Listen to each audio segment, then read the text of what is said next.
Euzu billahi mineşşeytanirracim. Bismillahirrahmanirrahim. Assalamu aleykum ve rahmetullahi ve berekatuh. Muhterem Müslüman kardeşler. Bilgenibizçe, her bir kişi de bu dünyada vakıtlı çağına kilgen. Hem inde irtemi sınmı Allah Teala karşına barabız. Ama Allah Teala karşına barunu köp kişi üzünçe kabul ite. Kimdir felsefi yaktan kabul ite, kimdir anda bir nerse yoktu. Kimdir ayta, anda bargaç qarar biz aledi, sileşir biz aledi, көрür biz aledi. Kimdir ayta, Allah'ın rahmeti kinganın bizni gafu iter ol, nersege aynanı bizni gazaplardan ne fayda indanğa deyip, şunday bir felsefi yaktan qararga tırışa. Lakin bizde mağlumet bar, bilim bar. Allah'ı Teala tegi dünyada bizni neçe kabul itkenin. Ol bizni kabul ite soravlar bilen. Yani bu turmuşunu neçik yaşadın, nerse için yaşadın? Hem de indi iman getirdin mi, imanға tuğra buldun mu? Şuna göre de bu dünyada yaşayan vakitte biz şu sıravlarga әзерленip келерге тиешбез. Bu dünyada var bilgili bir vazifalar. Mesela Allah'ın hakları var, hem kişilerinin hakları var. Allah-u Teala koygan tertib ol. Allah'ın hakkı anı şanıp, Allah-u Teala'ga tanıp, ana buysunup, ol koşkança yaşav. Gıberetlerini kılu, hem ol koşkan aybirlerini ötev. Kişi hakları var. Yani senin kişi altında öterge tiyişli vazifaların var. Mesela eti eninin hakkı var. Sen onların tınlarga, qararga, yağımlı bularga yardım eterge tiyiş. İr hatının hakkı var. Hatın irine buysunurga tiyiş. İri hatının cebirlemezke temin eterge tiyiş. Hem başka şunday haklar. İşte de barul haklar, kurşi hakkı var. Hatta meçitke kirgeçtin meçitinin hakkı var. Meçitteki kişilerinin hakları da var. Менә шушы хакларны белеп өйрәнү безне тәрбияле, тәртипле һәм дә ки шушы тормышта билгеле бер тормышыбызга мәгънә исти. Әйтик, мәсәлән, кеше бу хакларны үтәмәсә, мәсәлән, ул начар күрше икән. Димәк, бу яшәп булмый, тынычлык юк. Әгәр дә гаиләдә бер-беребезнең хакын үтәмәсәк, хатын сүз тыңламаса, ир кеше тәэмин итмәсә, әлбәттә гаиләләр таркала. Хәзер күп кенә ата-ана зарлана, балалар тыңламый ди.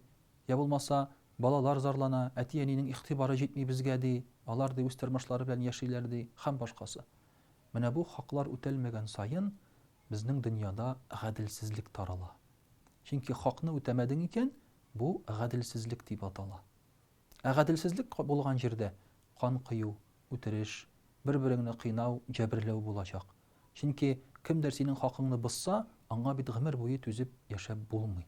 Шуңа күрә иң истән алып, иң аска кадәр бөтен даирәләрдә дә менә бу хакларны үтәү мөһим. Әле менә күптән түгел генә сорап куйдылар. Нишләп хәзерге яшьләр алаларны хөрмәт итмиләр икән дип. Бик гади аның аңлатмасы. Чөнки иман юк. Безгә бит бу хакларны өйрәтә Аллаһы Тәгалә. Аллаһы Тәгалә әйтә: "Мине таныйсызмы ди? Миңа ышанасыз икән ди? Димәк, мин әйткән кешеләрне дә хөрмәт итегез, таныгыз" ди. Мәсәлән, олы кешеләрне шулай бит. Безгә Аллаһ Тәгалә олы кешеләр сиңа бер генә көнгә синнән кеше олырак булса, аңа олы кеше итеп карарга куша. Әти-әни турында әйткән дә юк. Әти-әнине әгәр дә без хөрмәт итмибез икән, җәннәткә керә алмыйбыз. Хәтта Пәйгамбәрбез саллаллаһу алейхи ва сәллям әйтә, әгәр дә ди шул ук хатын кыз ирен хөрмәт итмәсә, тыңламаса, җәннәткә кермәс ди.